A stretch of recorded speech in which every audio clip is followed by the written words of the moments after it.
গুরু কৃপাহি কেবলম।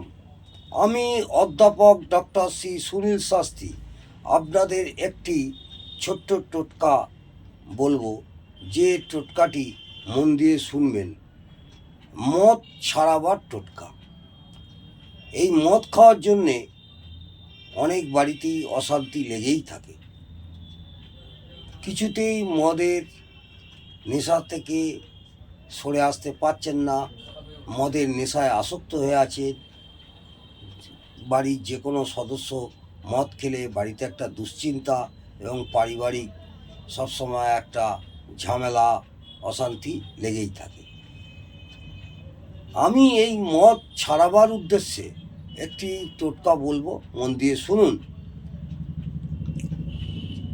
যে ব্যক্তি মদ খান, যদি বোতলে মদ খায়, তাহলে ওই মদের বোতলের সিকি ভাগ মদ যেভাবেই হোক সংগ্রহ করতে হবে।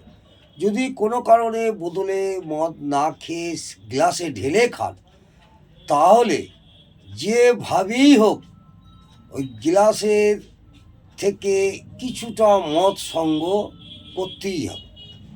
ওই মদ কি করবেন, একটি সাদা পরিষ্কার শিশিতে মদটি ঢেলে দেবেন।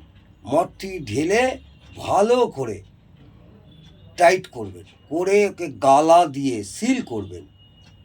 করে দুপুর 12টা অথবা রাত্রির 12টার সময়, ঠিক ঘড়ি দেখে, বা রাত 12টার সময় বা দুপুর 12টার সময় পশ্চিম দিকে 1.5 থেকে 2 ফুট গর্ত খুলে ওই শিশিটিকে পুঁতে দিতে হবে।